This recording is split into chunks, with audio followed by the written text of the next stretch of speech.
karakter dosen tersendiri. Dari karakter dosen tersendiri. Ada dosen yang langsung bisa ngasih esai judul kita, ada dosen yang drama dulu tentang judul kita gitu. Tapi setidaknya kita berusaha untuk melalui proses ini, ya teman-teman. Nah, langsung ke slide berikutnya. Nah, judul skripsi. Judul merupakan susunan kata yang membentuk kalimat panjang yang berfungsi untuk menggambarkan pokok bahasan dan argumentasi dalam skripsi. Judul itu paling inti, paling pentingnya dalam skripsi. Jadi, suatu judul yang menarik pasti akan dilirik oleh dosen, pasti akan langsung di-ACC sama dosen. Nah, bagaimana sih judul itu sehingga bisa di-ACC sama dosen atau menarik nih bagi dosen ini? Boleh share slide berikutnya lagi. Nah, ada berbagai tips-tips judul skripsi untuk kalian yang masih bingung untuk nentuin judul-judul skripsi. Gimana sih biar di ACC sama dosen langsung sempro kita nih? Oke, berikut tips-tipsnya ya. Nah, yang pertama itu kita harus menganalisis matkul yang kita sukai atau yang disukai, yang dikuasai kita. Nah, coba analisis matkul-matkul atau catatan yang sekiranya kalian ini menguasai materi ini gitu. Kalian itu di materi ini tuh menguasai banget. Jadi usahakan kalian tahu tema atau matkul kalian itu yang disukain apa. Biasanya kalau untuk skripsi itu semester 3 gitu atau semester 5 ngambilnya dari matkul-matkul kalian. Nah, matkul-matkul ini apa sih yang menurut kalian itu menarik gitu? Misal ekologi kah ataukah tumbuhan. Biasanya kalau judul-judul ini sebelumnya terpacu pada wilayah kajian. Sebelumnya wilayah kajian udah dibagi atau belum? Belum, Teh. Belum, Teh. Nah, kalau dari Teteh sendiri, dari angkatan Teteh, kalau wilayah kajian itu biasanya kita yang milih sendiri. Kita yang milih sendiri, tapi tahun lalu, tahun sebelum Teteh, itu wilayah kajian itu dibagiin sama jurusan.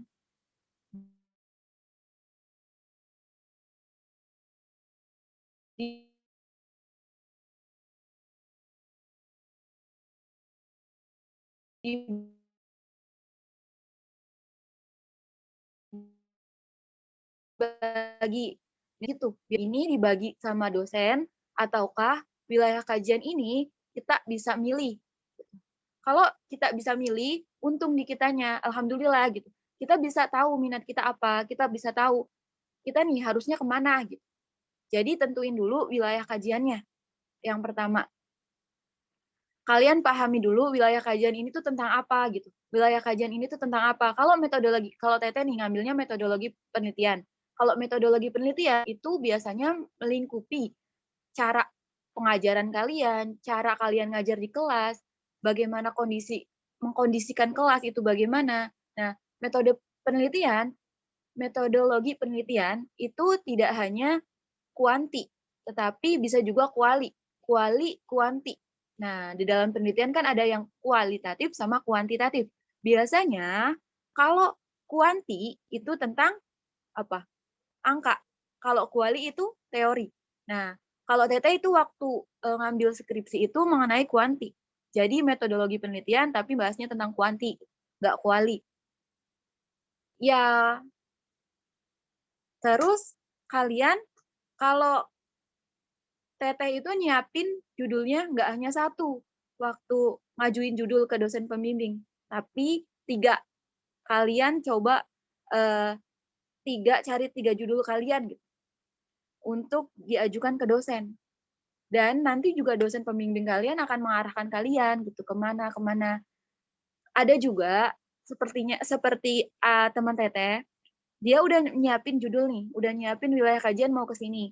Tapi ada dosen yang udah kamu ikut payung penelitian saya, kamu ikut payung penelitian dosen gitu. Jadi judul ditentuin sama dosen. Biasanya seperti itu.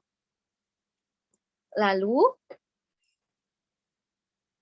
Lalu tips yang kedua, tips yang kedua itu ini, analisis trending topik atau tren-tren kekinian. Jadi judul kalian ini supaya cepat di-ACC sama dosen, itu harus yang sedang tren-trennya, yang jarang banget dibahas sama yang lainnya gitu. Bukan tidak ada, tapi jarang dibahas. Lagi trennya apa nih? Kita trennya apa? Pandemi. Nah, pandemi ini kalau pengaplikasian ke sekolahnya gimana? Gitu kan biasanya menggunakan aplikasi-aplikasi, menggunakan metodologi apa yang kalian ajarkan gitu. Terus tips yang selanjutnya itu cari jurnal atau skripsi sebagai contoh. Nah, jurnal atau skripsi yang sebagai contoh, kalian jadikan sebagai ATM, bukan ATM uang ya. Kita juga butuh uang sih. Enggak, canda. ATM ini amati, tiru, modifikasi. Jadi, kalian harus cari jurnal atau skripsi-skripsi sebagai contoh, sebagai ATM, sebagai amati, tiru, modifikasi. Ini sangat ampuh.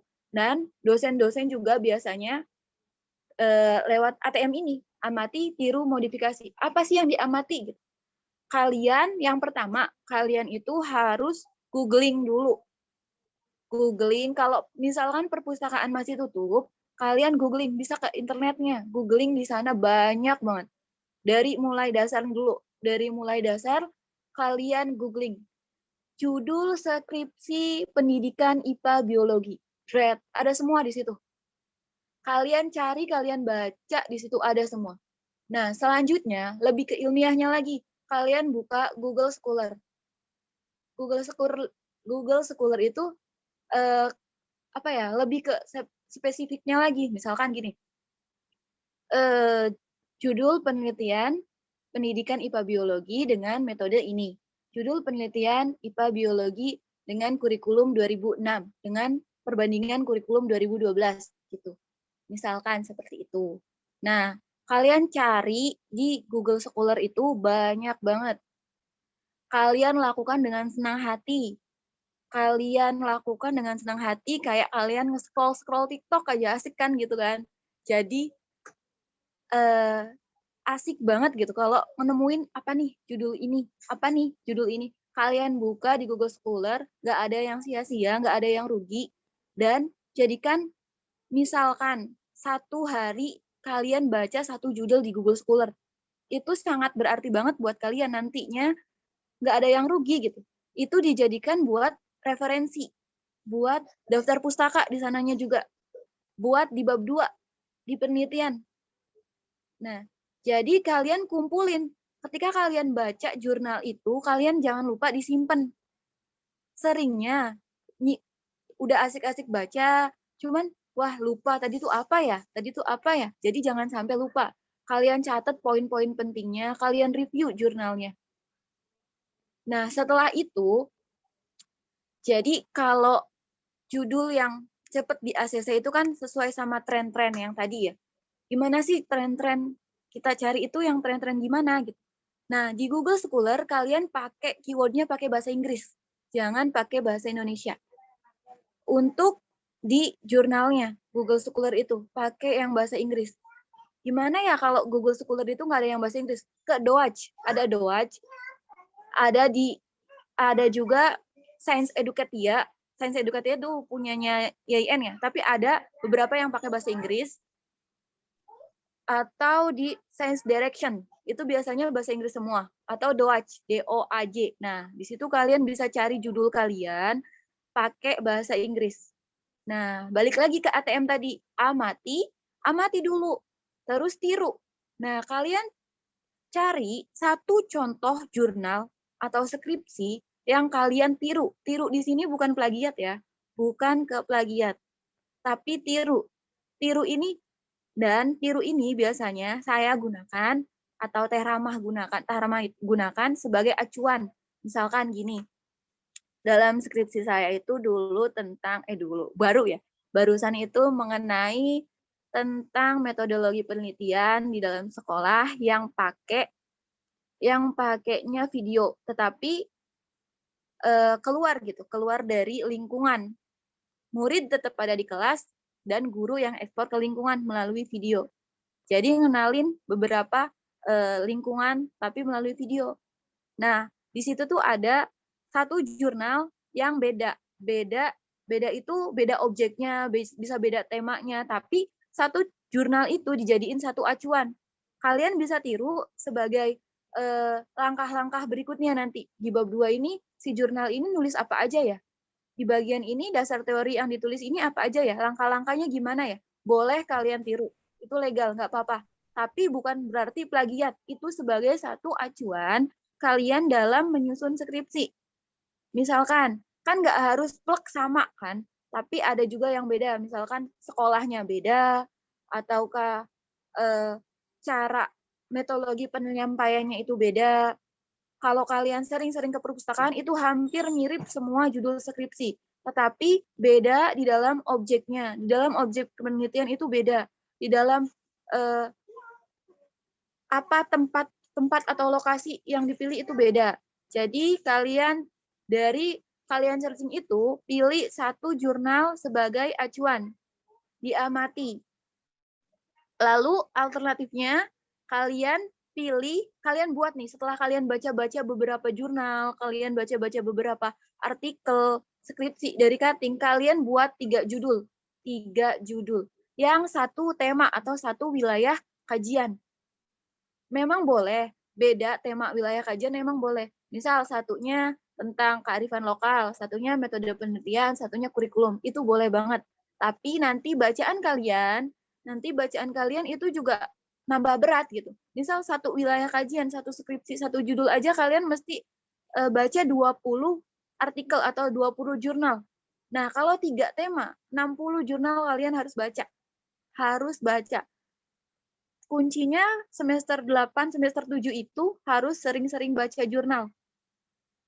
Nah, terus waktu kalian bikin 3 judul itu, yang satu wilayah tema, satu wilayah kajian, itu kalian harus pahami konsep yang ada di judul kalian yang buat itu gitu. Misalkan pendidikan IPA biologi dengan metode Fix and Fixture di sekolah A gitu. Nanti ketika kalian ngajuin judul itu ke dosen pembimbing kalian, nanti pahami konsep apa nih yang ada di judul kalian.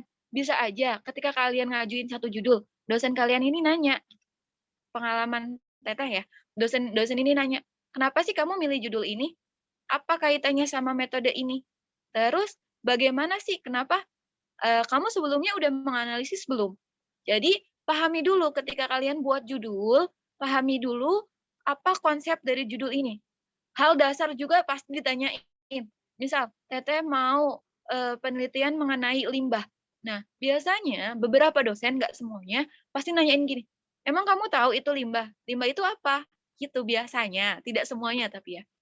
Harus siap dan fakta lokasi. Misal kalian ngambil judul A, kenapa kalian ngambil judul itu? Terus kalian jawab nih, iya Bu, karena minat belajar di sekolah ini tuh kurang gitu. Terus dosen nanya lagi, kamu tahu dari mana kalau ke sekolah ini tuh minat belajarnya kurang siswanya? Nah, kalian harus tahu, harus sesuai fakta. Oh iya Bu, waktu saya PPL, saya sekolah di sekolah A. Tetapi ketika saya meneliti, ternyata sekolah A ini minat belajarnya kurang Bu di bagian materi ini. Jadi sesuai fakta. Biasanya juga yakin ketika kalian mau ngajuin judul skripsi gitu. Tapi ketika kalian waktu ditanya, gimana ya Bu? Ini ya Bu. Nah, pasti langsung, udah kamu cari judul aja yang lain dulu. Tuh. Kenapa sih Teh harus 3 judul? Kalau Teteh tuh nyiapin 3 judul, tapi yang diajuin tuh 2 judul. 2 judul itu ketika kalian ini sebagai alternatif. Ketika satu judul kalian ditolak, ya udahlah nanti saja kamu bikin judul lagi ya. Bikin judul lagi yang berkaitan sama wilayah kajian kamu. Nah, ketika kamu ditolak gitu, biasanya ada dosen yang, oh enggak Pak, ini saya punya referensi judul lain. Boleh Bapak lihat dulu, begini, begini, begini. Kalian harus jelasin, kalian harus tahu, pahami konsep yang ada ketika kalian buat judul. Nah, Tadi Teteh bilang maksimal 15 kata dalam buat judul. Nggak boleh lebih, nggak boleh kurang banget gitu. Jadi harus, kalau nggak bisa ngepas 15 kata ya bagus 15 kata. Harus tahu objeknya, harus lengkap nih judul penelitian kalian ini. Ada objek apa yang diteliti, pakai metode apa, gitu. Biasanya yang paling ampuh mah ATM itu sih, ketika mau bikin judul. Amati, tiru, modifikasi. Tetapi bukan kopas ya, bukan plagiat, tapi modifikasi.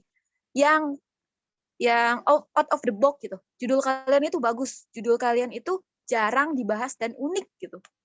Coba kalian cari-cari di Google Scholar dengan keyword yang pakai bahasa Inggris itu. Lalu yang terakhir ya, tambahin objek penelitian yang lebih spesifik. Yang ketiga itu tambahi objek 1, 2, 3, 4 ya, keempat. Tambahi objek penelitian yang spesifik. Jadi yang lebih spesifiknya tempatnya, sekolahnya, objeknya. Lebih unik gitu. Misalkan gini, ketika kalian misal wilayah kajiannya gini. Metodologi wilayah kajiannya seperti ini. Cara motivasi belajar siswa di benda kerap. Itu kan dua benda kerap dengan melalui aplikasi Zoom. Itu kan 2 tema digabungin jadi 1, kearifan lokal sama aplikasinya. Kearifan lokal di benda kerap itu kayak gimana gitu. Lebih unik lah bikin judulnya. Lebih ketika dosen itu baca judul kalian itu lebih kayak, wah ini bagus nih, ini menarik nih. Pasti dosen juga cepet ngasese sih kalau seperti itu.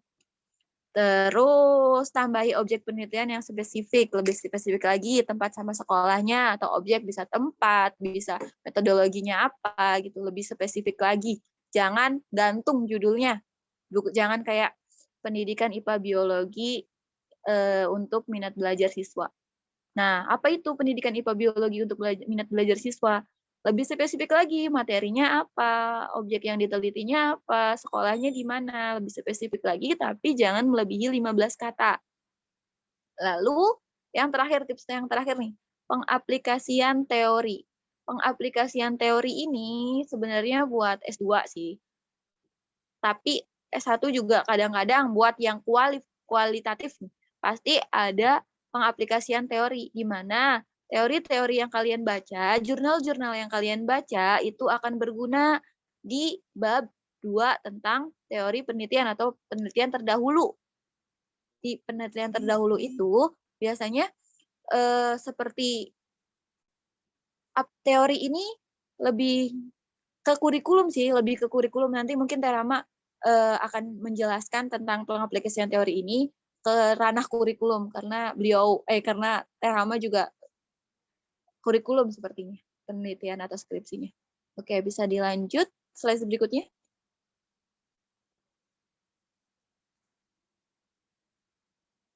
Nah, cara menemukan ide judul skripsi. Caranya baca. Jangan sering-sering baca jurnal, sering-sering baca artikel, sering-sering baca skripsi cutting. Nah, gitu. Mungkin Terahma silahkan. Oke, yes. Bisa lempar ke Terahma. Oke,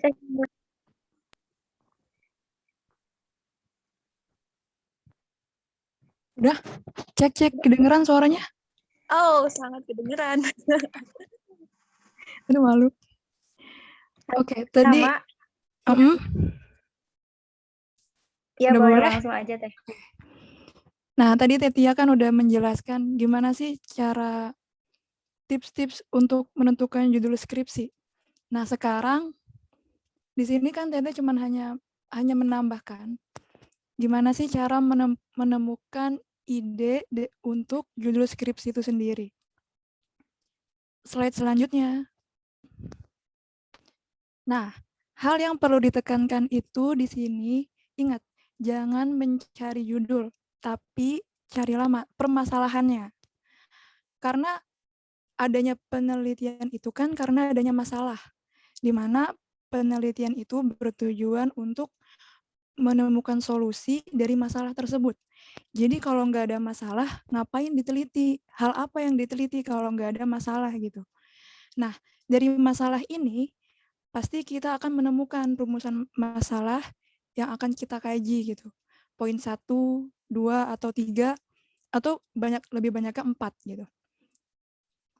Setelah itu, dari rumusan masalah tersebut, tentunya akan adanya tujuan.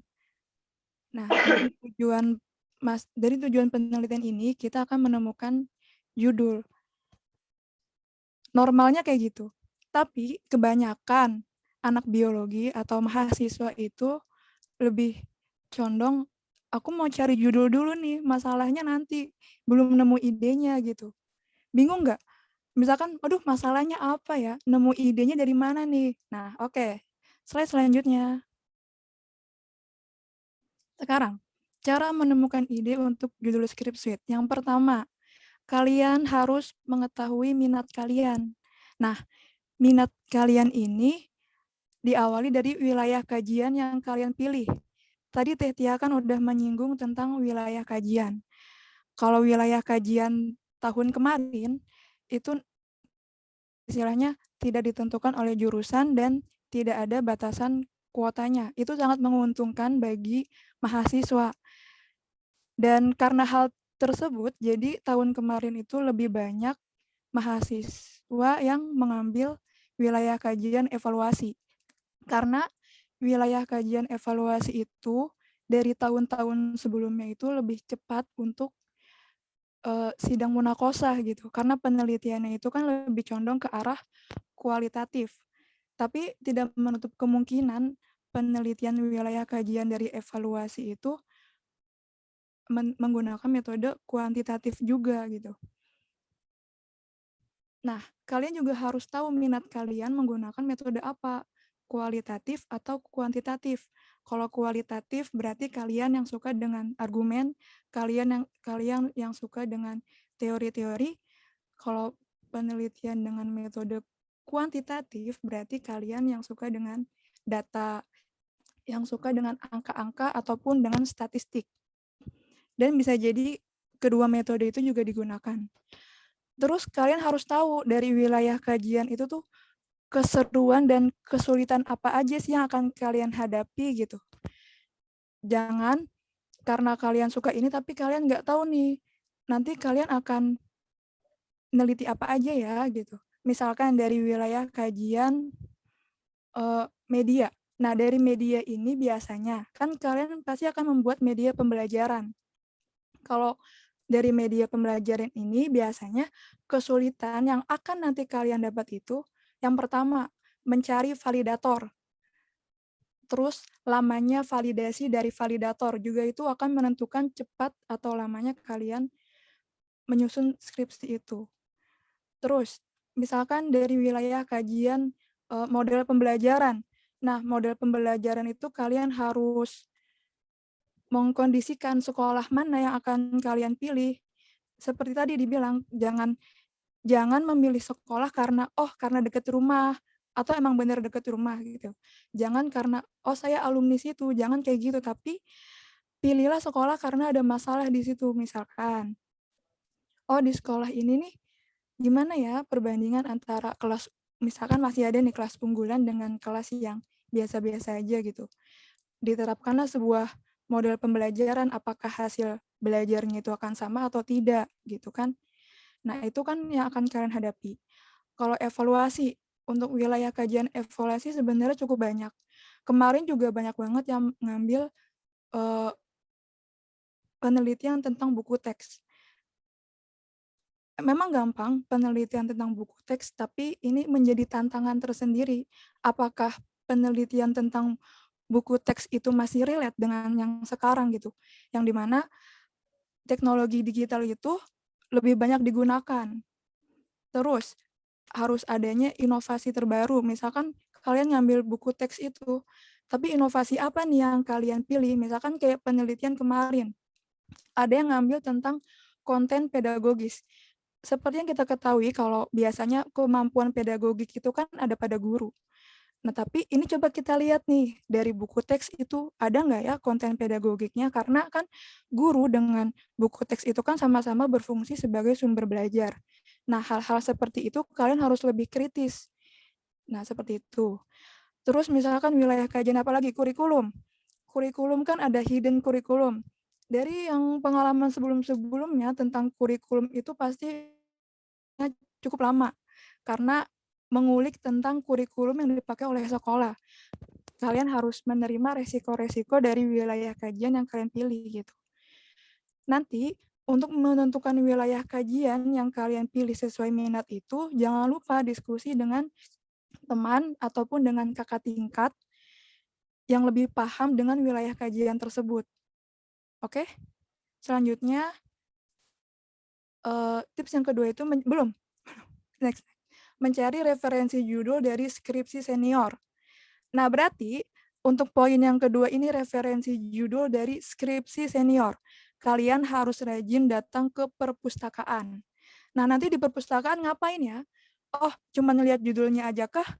Atau terus langsung ngutip, langsung inovasi? Atau copy paste semuanya?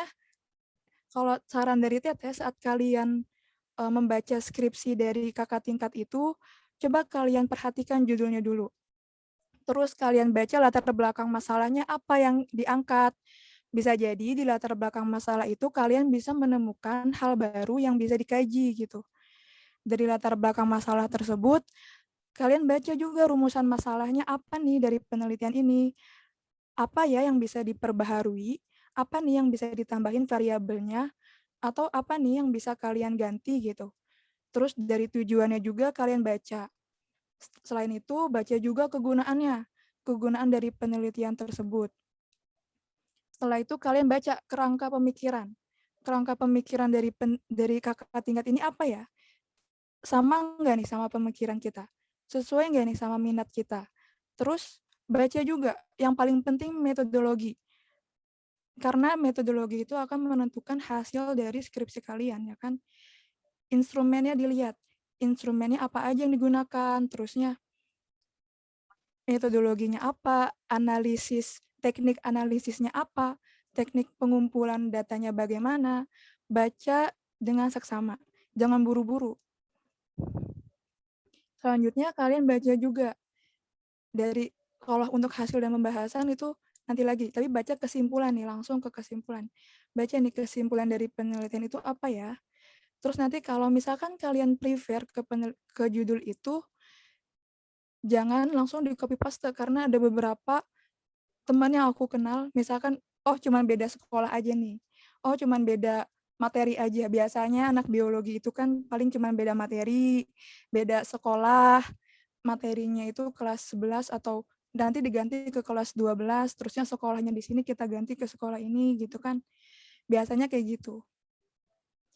Tapi di sini kalian harus pinter-pinter untuk mencari inovasi yang terbaru gitu. Jadi kalian enggak copy paste dari penelitian kakak tingkat. Selanjutnya itu mencari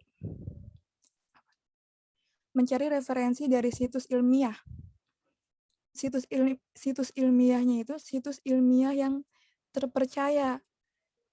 Nah, kalau misalkan nanti perpustakaan belum buka gitu, kalian bisa baca skripsi kakak tingkat yang udah dirubah menjadi artikel jurnal gitu dari Jurnal Ilmu Alam, itu JIA yang masih jurnal lokal, istilahnya masih menggunakan bahasa Indonesia.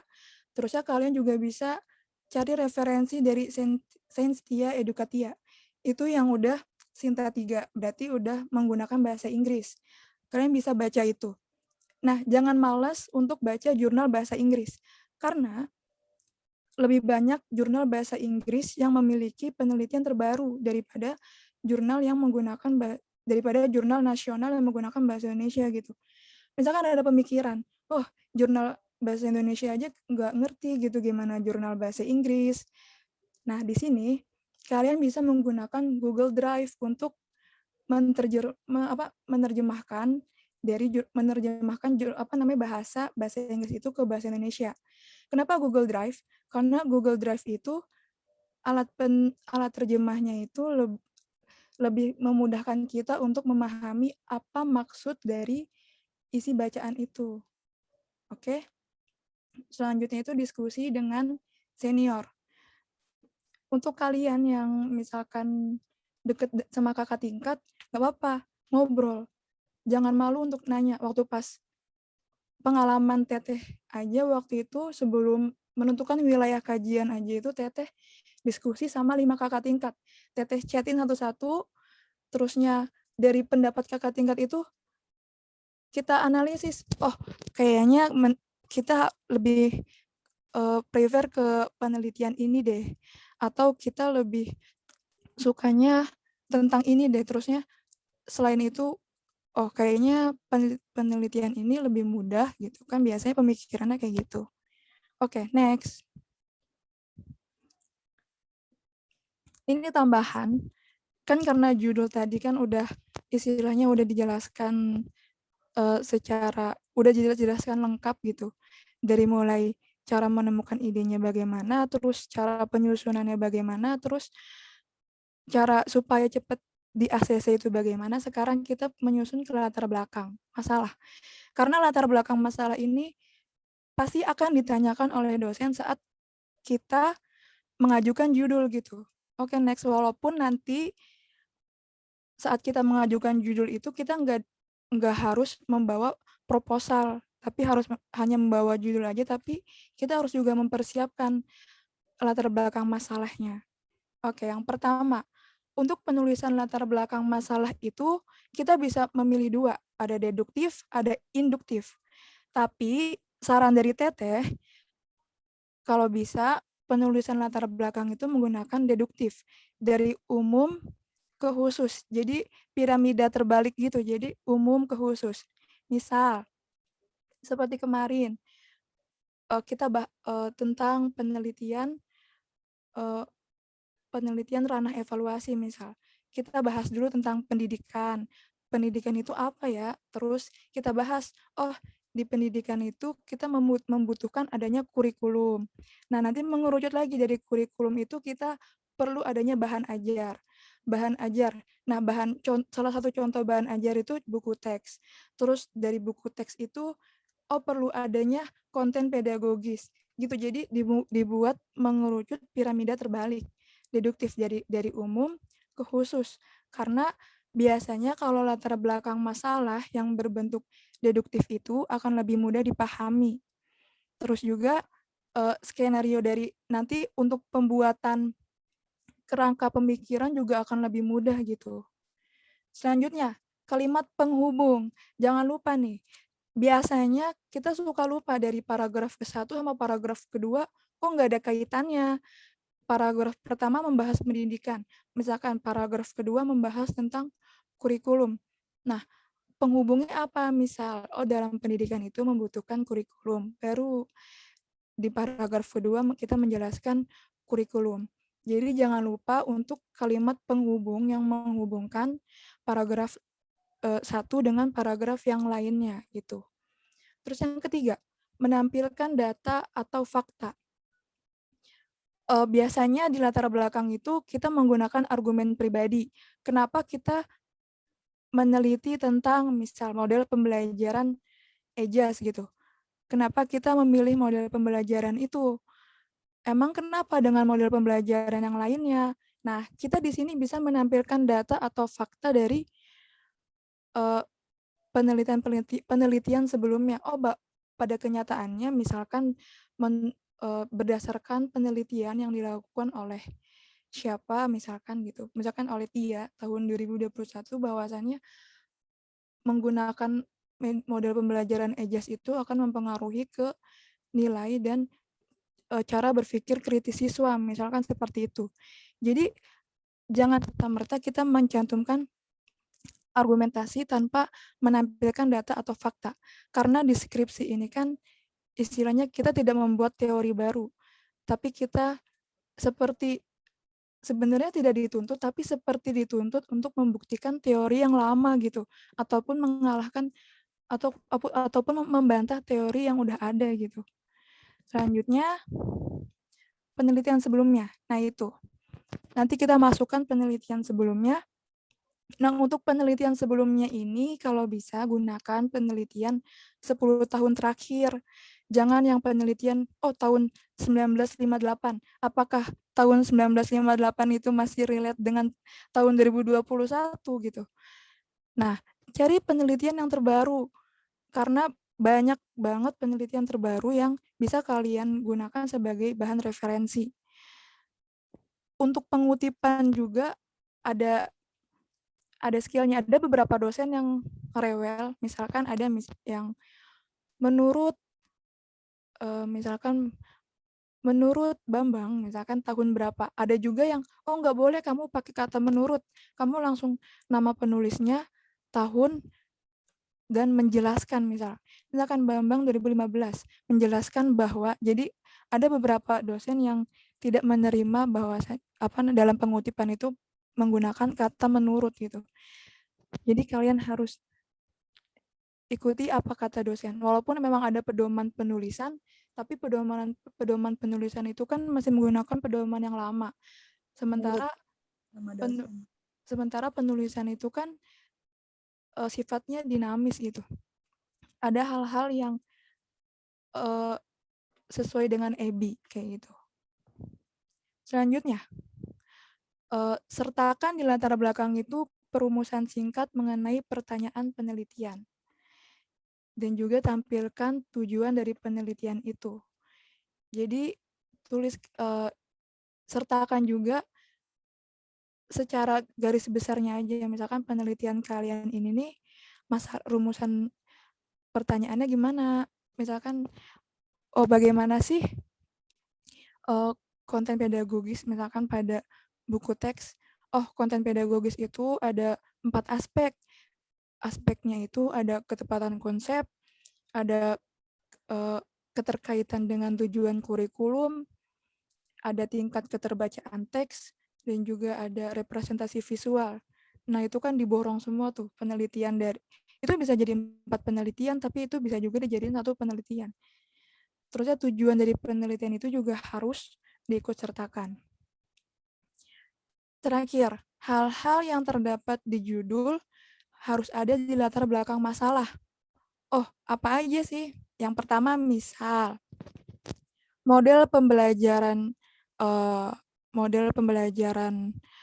blended learning, istilahnya menggunakan model pembelajaran blended learning dalam materi apa, di sekolah mana, kelas berapa misal. Nah, kenapa kalian menggunakan model pembelajaran itu? Dijelaskan di latar belakang.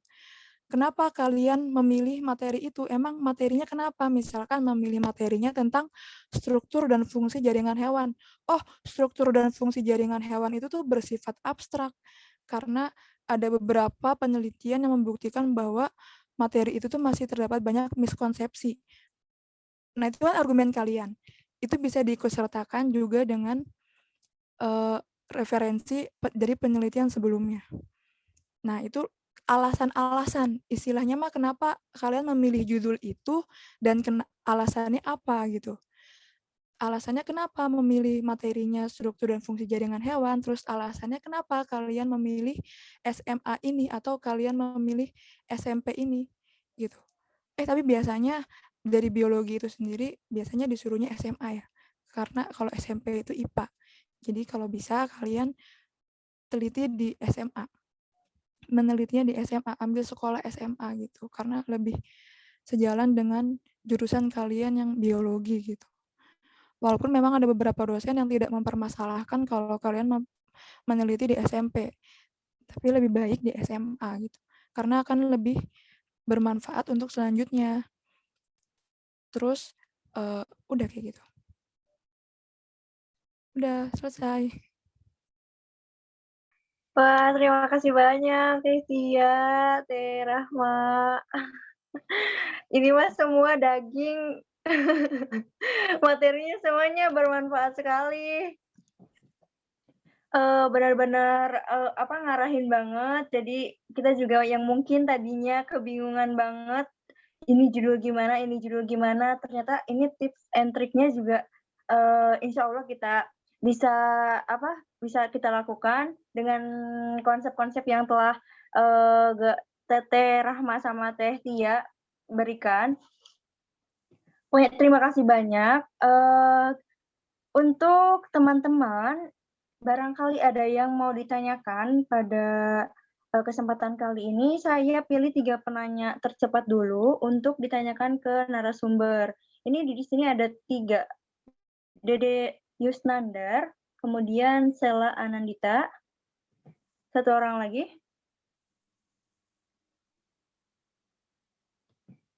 Langsung aja kita ke Dede Yusnandar dulu ya. Silakan ditanyakan.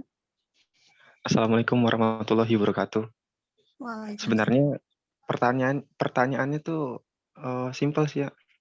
Nah, misalkan kita kan meneliti nih ya, ATM gitu tuh. Hasil ATM penelitian yang sebelumnya. Nah, ternyata hasil dari penelitian kitanya itu ternyata berbeda itu. Dari penelitian sebelumnya itu gimana, Kak? Ya, terima kasih. Oke, Oke, terima kasih Dede Yusnandar. Mau langsung dijawab aja teh? Boleh. Mau Rahma dulu. Rahma gimana, Mak? Boleh, silakan teh. Mangga Tia dulu. Tia. Silakan Teh Rahma atau Teh Tia dulu, silakan. Oke, kalau misalkan udah ATM, tapi hasilnya beda sama penelitian yang sebelumnya, gitu ya. Seperti itu boleh banget. Penelitian skripsi itu nggak harus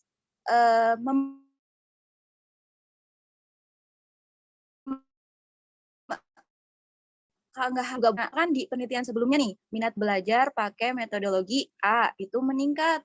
Tapi kalian modifikasi minat belajar di penelitian minat belajar pakai metode A di sekolah ini turun, nggak bagus kayak ya kalian tiru, kalian lihat di skripsi yang lain gitu. Kok di penelitian saya turun? Itu wajar banget yang namanya penelitian. Nah, tidak ada kata gagal dalam metodologi yang kalian terapkan, tidak juga ada kata yang berhasil. Tapi kegagalannya itu harus kalian sambungin ke teorinya. Kegagalannya ini kenapa? Kegagalannya itu ada masalah di mananya. Nah, itu juga yang harus kalian terapkan, kalian kuasai lah. Gimana? Kok berbeda sih sama teori ini? Ada teori baru kah? Atau cari yang lain kah? Konsep yang lain kah? Gitu. Biasanya seperti itu. Gimana Rahma? Rahma gimana? Oke, sama. Jawabannya itu nggak apa-apa. Karena nggak harus mematok dari hasil penelitian yang sebelumnya, karena itu kan hanya menjadi bahan acuan.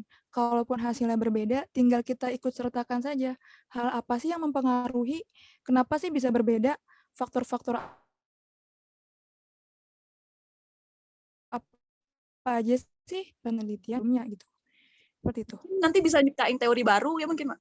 Ya, bisa. Jadi kayak penelitian terbaru gitu. Jadi nggak semua penelitian ini hasilnya seperti ini gitu. Karena kan dalam penelitian itu pasti ada studi komparasi. Studi komparasi kan studi perbandingan. Kita bisa membandingkan kenapa hasil penelitian kita berbeda dengan hasil penelitian dari orang lain, seperti itu. Dosen juga nggak masalah sih kalau hasilnya kita beda sama yang sebelumnya. Nggak masalahin. Gimana? Oke, terima kasih, Kak. Jawabannya sangat membantu, Kak.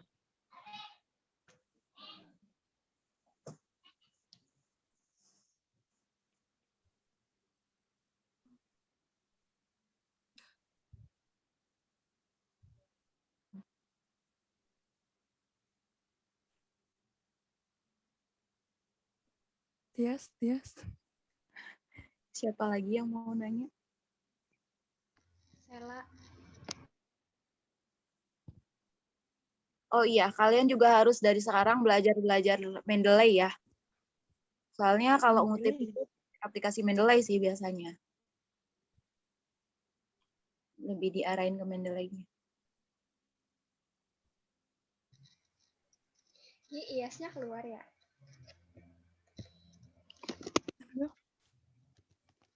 Ya, tadi penanya baru 2. Dede, Sela, terus ditambah Teh Lulu. Sela dulu. Oke, ini udah dilangsungkan, udah diizinin ya, udah diizinin nanya ya. Moderatornya mana lagi? Sorry. Oke Teh, saya mau nanya. Ini kemarin tuh udah dapet apa ya? Udah dapet gambaran tentang kajian wilayah. Terus saya tertarik tuh, kan di kajian wilayah kan ada poin-poinnya lagi kan? Ada banyak tuh, kayak ada 5 atau 6 poin lagi. Nah, di situ tuh misalkan kajian wilayahnya metodologi pembelajaran. Nah, habis itu poinnya ada A, B, C, D, F, G gitu. Nah, terus kita boleh nggak, misalkan nih ada di metodologi pembelajaran tuh ada poin pertama ada efektivitas, penerapan, strategi, model, bla bla bla bla bla gitu. Nah, kita boleh nggak sih ngambil judul dari situ aja gitu, terus nanti tinggal ditambahin data spesifiknya gitu di judul itu gitu. Itu yang pertama. Ada 3 pertanyaannya. Itu yang pertama. Terus yang kedua, kan tadi dijelasin merumuskan latar belakang masalah sedikit panjang ya ternyata. Jadi tuh di latar belakang masalah ada ini nggak ada maksimal halamannya nggak? Soalnya sedikit banyak yang dibahas kan di latar masalah. Itu yang kedua. Terus yang ketiga, ini tadi Terahma kan ngejelasin kalau misalkan di setiap kajian wilayah itu kita harus tahu kesulitannya apa. Nah, terus tadi pas banget contohnya itu media. Di media itu kesulitannya mencari validator sama mencari validasi dari validator. Itu saya kurang ngerti. Bisa di ini enggak? Bisa dijelasin? Udah, itu aja. Kasih.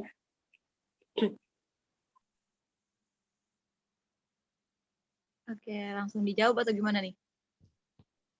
Oke. Bagi. Nanti lupa. Nah, jawab aja. Jawab langsung deh. Iya, berarti. Validator tuh validasi. Validator validasi.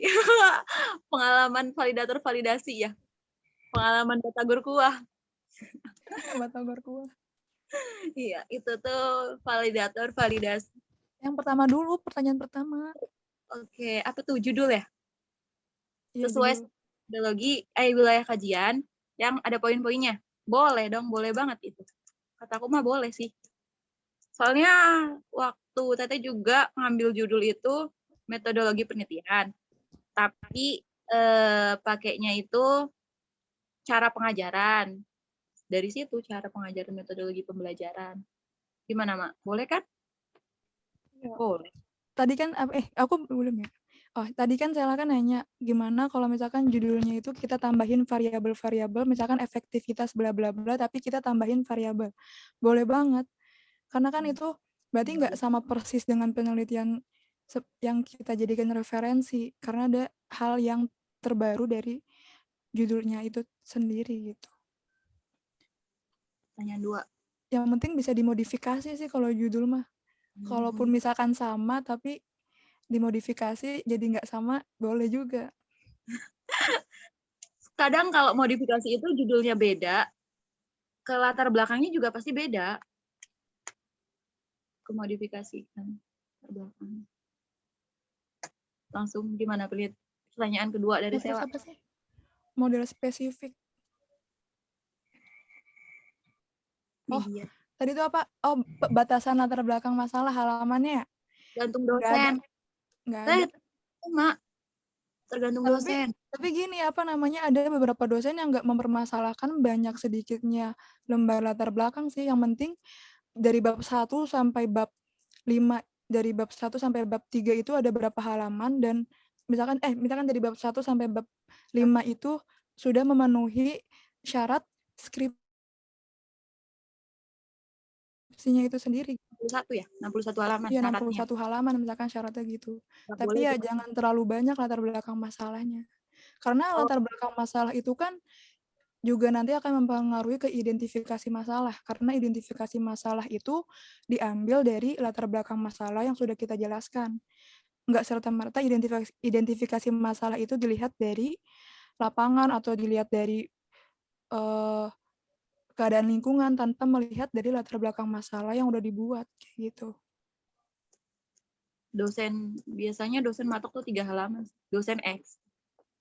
Ya, ada dosen yang menentukan. Jadi tergantung dosen pembimbing.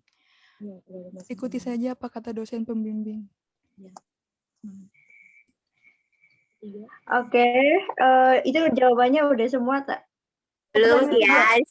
Aduh, batagor kuah. Dia validator. Tadi sinyalnya keluar, wifi-nya. Di sini lagi hujan. Maaf teman-teman. Nggak apa-apa, Iis.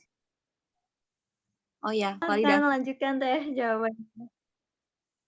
Kalau validasi itu biasanya waktu pengalaman Teteh itu validasinya dari 2 dosen. 2 dosen itu yang sesuai sama wilayah kajian kita atau judul penelitian kita. Misal, Teteh mengenai EJAS, yang lebih menguasai itu tentang lingkungan itu siapa, gitu. Yang ngajar tentang lingkungan itu siapa. Nah, langsung minta ke dosennya. Kita tuh langsung minta ke dosennya. Bisa lewat WA dulu. Gini, Bu, bisa tidak jadi validasi skripsi saya dengan judul ini gitu. Kalau misalkan Bapak atau Ibu itunya mau, kalian langsung ke jurusan, minta surat buat validator. Nah, ketika kalian udah bawa surat validatornya, kalian mau validasi apa nih? Datanya harus sudah siap untuk divalidasi ke dosen validator, validasi itu, validasinya. Biasanya dosen pembimbing itu ngarahin, oh kamu validasi ke Bapak atau Ibu ini ya, dia mantep di ini gitu. Biasanya gitu sih, pembimbing selalu ngebimbing kita. Oh ya, tambahan. Kalau validator itu bukan hanya misalkan di wilayah kajian media aja atau di model, di semuanya ada. Karena ada beberapa dosen pembimbing yang meminta instrumen penelitian kita itu juga minta divalidasi gitu. Walaupun cuma instrumen juga minta divalidasi, biasanya seperti itu. Jadi siap-siap aja.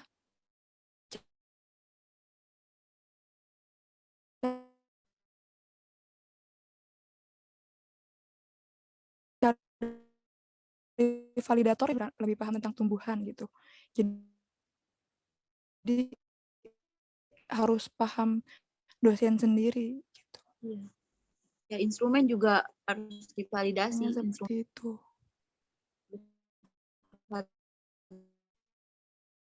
Validasi. Ini harus ada validasi atau itu ketika mau sidang atau apa. Dan biasanya juga